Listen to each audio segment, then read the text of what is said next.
And I would like to invite our next CTO, Casey. His fiancée doesn't know it yet, that she's going to be a fiancée. Casey loves 3D printing so much. He designed and printed the wax pattern for the ring, and then took that, got it cast, set a stone. Let's wish this kid good luck on Saturday.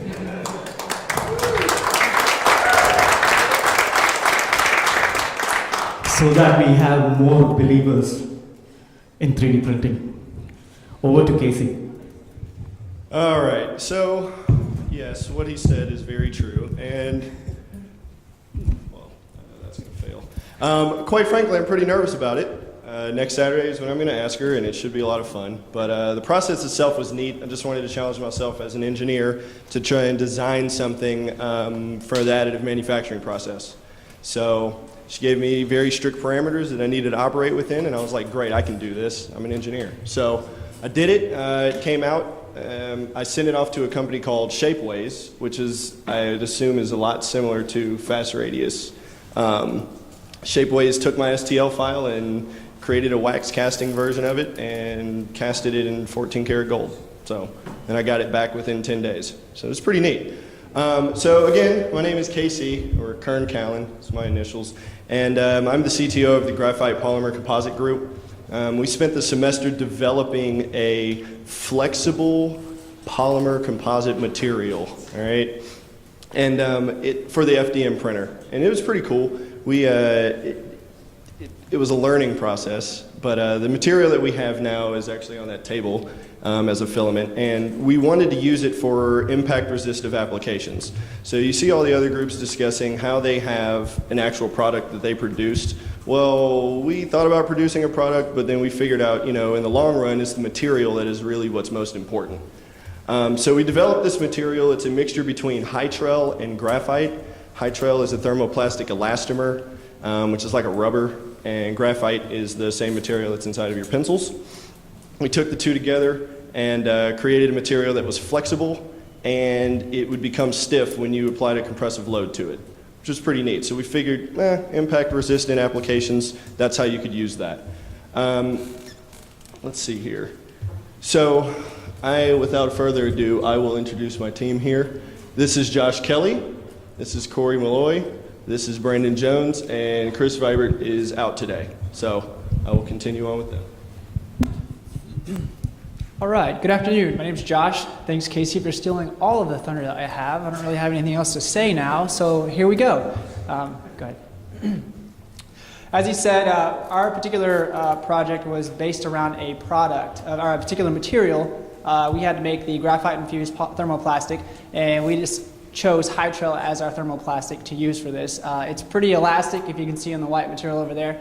And then when you put the graphite into it, it kind of gives you the black ring over there. It gives you the material more consistency of like a gasket ring you see in a lot of things. So go ahead to the next slide. All right, so our product that we actually chose was a shoe insole, and I was actually going to show you that there's difference. One of the things that design features that we used was we determined shapes and also orientations of shapes to make sure that we got the best product for what we thought would decrease stresses in legs and things like that. If you actually take the parts that come around and you squeeze it one direction and then another direction, they don't actually, one gives significantly more. And so we used the various different particular shapes and sizes to determine what we thought was the best for this product. And then we implemented them into the shoe sole. We have another graph that also shows this shape all the way, different shapes throughout the actual shoe. Okay, it's on our poster back here. So that is what we did. So as we said, we looked through different materials. We had the shoe insole, but we also looked at a conveyor roller at first and then prosthetics. So don't limit yourself to the product that we're talking about, but look at all the possibilities of the material that we did make. So some of the key design considerations that Josh talked about and Casey was the impact and wear resistance of the material, and also the ability for us to create the internal structures. As you can see in the top left picture, we looked at triangles, diamonds, pyramids, all sorts of shapes. And so with doing this, we don't have to create a completely solid material, so it's more lightweight. And also with the shoe insole, because every person needs a different kind of shoe insole, with 3D printing, it makes it easy to make a much more customizable insole. And so as we talked about a little bit, so as far as how it's fabricated, it was the Hytrel and the graphite put together into the CW rod bender, which extruded the material and created the filament that we put in the 3D printer. And as you can see in the bottom left picture, on the left side is the material, which is just the Hytrel, and on the right side is the Hytrel graphite composite material. And I'll hand it over to Brandon. So like you said, don't focus so much on the product itself, because like you said, we looked at conveyor rollers, we looked at prosthetic foots, we settled on the foot insole and very last.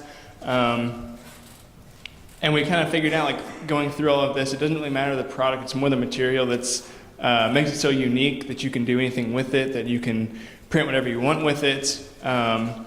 And like he talked about, the different structures we're looking at, each different structures like honeycomb or pyramid or square or circle or whatever, each one has different stress points based off of, I guess, the number of lines of the polygon that's going to make up the structure itself. And that's one of the reasons why several of these structures were discarded, because of the kind of concentrated points that they applied as you put pressure on them.